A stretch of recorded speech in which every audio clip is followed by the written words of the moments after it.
Oke, selamat datang di Fanny Official.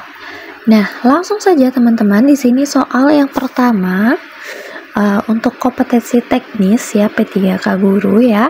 Nah, siswa melakukan kegiatan dengan berpedoman pada langkah-langkah yang telah ditetapkan guru, yaitu mengamati fenomena sosial di sekeliling sekolah dan hasil pengamatan ditulis, disusun menjadi laporan, serta didiskusikan bersama guru dan teman sekelas. Pilihan strategi yang digunakan titik-titik.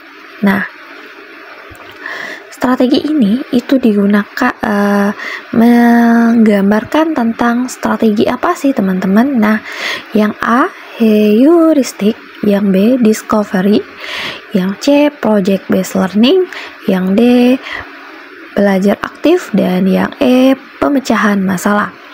Oke, kita lihat di sini ya teman-teman. Kan siswa melakukan kegiatan dengan berpedoman pada langkah-langkah yang telah ditetapkan guru, yaitu mengamati fenomena sosial di sekeliling sekolah dan hasil pengamatannya ditulis, terus disusun menjadi laporan serta didiskusikan bersama guru dan teman sekelas. Kira-kira yang mana sih teman-teman? Yang A, B, C, D, atau E jawabannya? Ya, teman-teman bisa dipikirkan terlebih dahulu ya, teman-teman.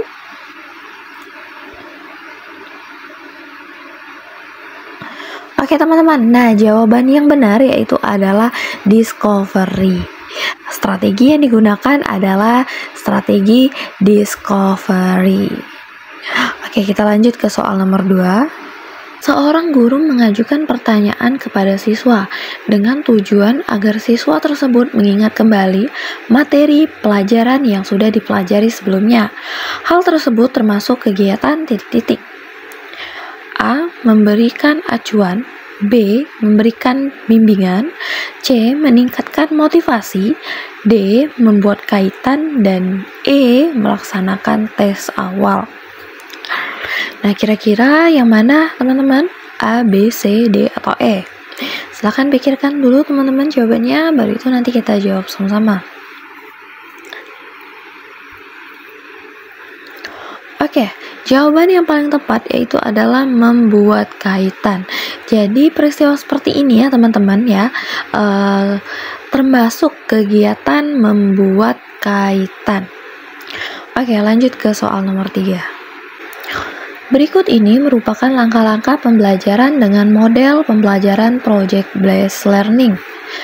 Yang pertama, penentuan pertanyaan mendasar. Yang kedua, mendesain perencanaan proyek.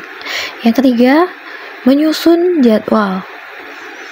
Yang keempat, memonitor peserta didik dan kemajuan proyek. Yang kelima, menguji hasil, dan yang keenam, evaluasi pengalaman. Urutan yang benar adalah titik-titik. Option A di sini 1 2 3 5 4 6. Option B 1 3 2 4 5 6. Option C 1 2 3 4 5 6. Option D 1 3 2 5 6 4. Option E 1 2 4 3 5 6. Oke teman-teman, kita perhatikan ya, yang mana sih urutan yang benar mengenai model pembelajaran project based learning. Silahkan dipikir dulu teman-teman, nanti kita akan jawab bersama-sama.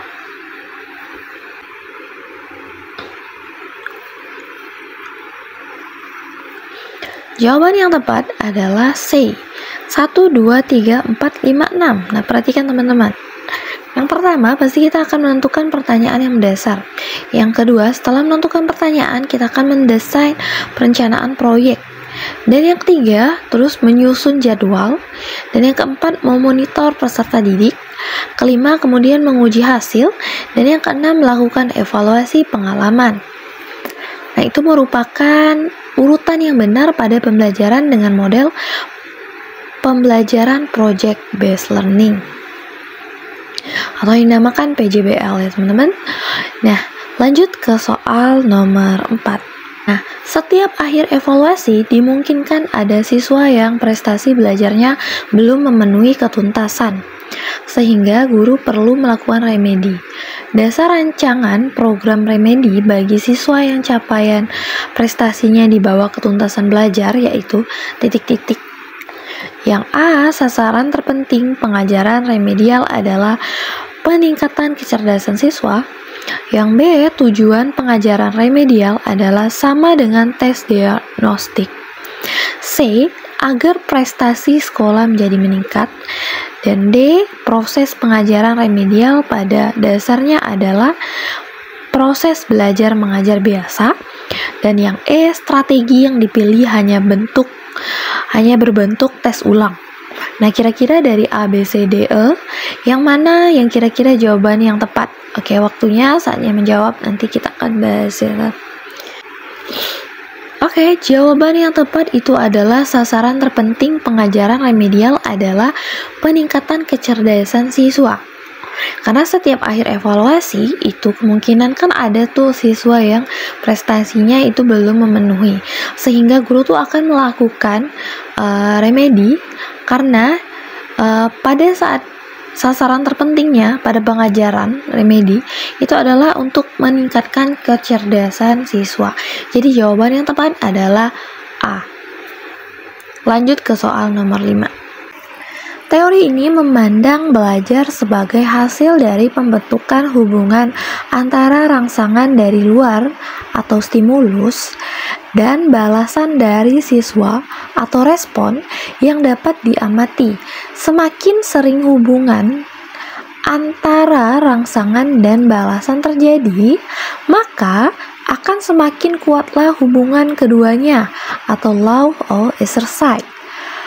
Teori belajar yang dimaksud adalah yang A, kognitif, B, sibernetik, C, humanistik, D, konstruktivistik. Yang D, konstruktivisme, yang E, behaviorisme.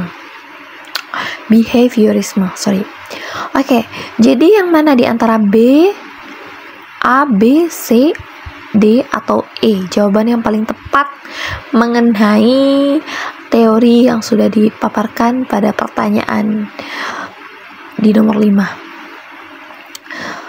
Oke, jawab dulu teman-teman, nanti kita akan bahas bersama-sama. Oke, di sini kan teori yang memandang belajar itu sebagai hasil dari pembentukan hubungan antara rangsangan dari luar. Artinya dari luar itu distimulus dan balasan dari siswa, respon yang siswa dapat diamatinya. Semakin sering hubungan itu terjadi, maka akan semakin kuatlah hubungan keduanya. Nah, teori belajar itu dimaksud teori belajar apa?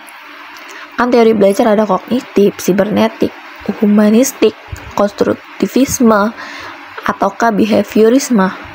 Nah, jawaban yang paling tepat yaitu adalah di option A, yaitu behaviorisme. Karena teori behaviorisme dia menekankan pembentukan hubungan antara rangsangan dari luar atau stimulus dan balasan dari siswa itu sendiri.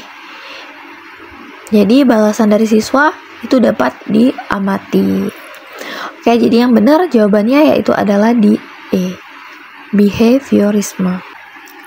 Oke, itu mungkin adalah soal-soal latihan untuk menghadapi tes seleksi P3K bagian kompetensi teknis di bagian pedagogiknya ya teman-teman. Kemungkinan yang melamar seleksi P3K guru di kebutuhan umum ini soalnya hampir-hampir sama seperti ini, karena saya juga meng-share soal-soal P3K yang di tahun lalu ya, di teman. Jadi soal-soal pedagogiknya itu seperti ini, tapi ini yang khusus kebutuhan umum ya, karena di kebutuhan khusus itu hanya SJT tesnya ya, observasi. Jadi ini kompetensi teknis untuk kebutuhan umum. Oke, terima kasih yang telah menonton video ini. Semoga video ini bermanfaat dan jangan lupa like and subscribe dan aktifkan tombol lonceng video ini ya, sehingga kalian bisa dapat informasi dari channel kami ya. Saya akhiri, wassalamualaikum warahmatullahi wabarakatuh.